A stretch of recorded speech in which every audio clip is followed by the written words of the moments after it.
Okay, so you've watched the intro to sequences and series, and what we're going to look at today is arithmetic.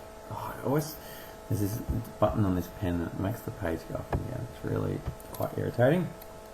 I should disable the button so it doesn't do that. So what we're going to look at is arithmetic sequences.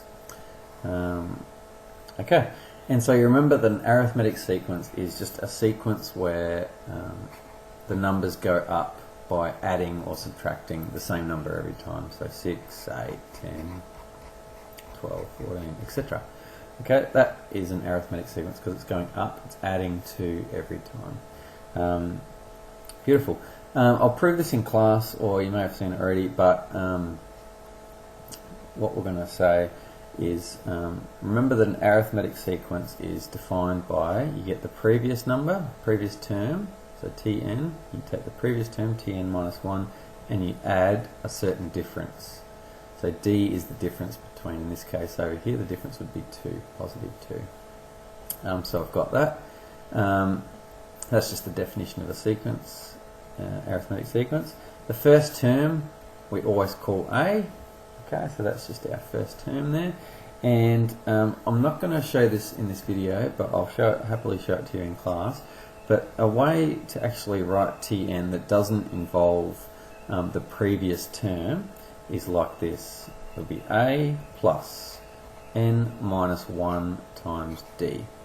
Now these are the sort of important pieces to the puzzle that you should really have at hand for your test or whatever.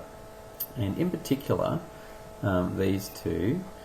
In the previous video I talked about defining it in terms of the previous term and then defining it in terms of n. So this one is much more powerful. That's the one we really want to know. And if you're trying to change from this type of definition where it's defined in terms of the one before it, this is the good way. This is how you change it in terms of n, and this is much more powerful, much better down here. And basically that's all there is to arithmetic sequences. This is all you need to know. Let's have a look at an example. Let's see if I can squeeze it in down here so that we've got our formulas up here. Okay, so find the 12th term. Find the 12th term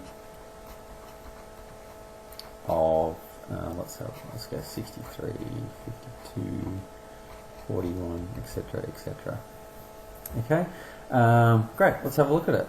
What do we know? Okay, well, we know the first term. What's the first term? A is equal to 63. Perfect. What's the difference here? What's happening? It's going down by 11. Okay, whoops, so I wrote 11, it's actually going down, so it's negative 11, going down by 11 at each time. So D is equal to negative 11. What's n equal to? Well, we want the 12th term, so n will be equal to 12. Perfect. So finding the 12th term. Now let's have a look at this. Let's have it. We'll always be using this formula, to be honest. It's much more powerful, much easier to use. So what we want to find is we want to find the 12th term, T12. What is that equal to? Well, I won't write the formula because I'm going to run out of space otherwise. But A, which is 63, plus n minus 1, so that'll be 12 minus 1, times D, so times negative 11, and we just figure that out. Okay, so that's 63 plus, that'll be 11 times negative 11, so that'll be negative 121. Whoa, what's wrong with me? 121. Just make sure 11 times negative 11, 121. Okay, 63 minus 121. Do I really have to do this in my head? That'll be 121 minus 63 is 118 minus 60 will be negative 58. Please excuse me if I got that wrong. I could check it on the calculator. Should I do that? I better. Just to make sure. So calculator 63. Good, negative 58.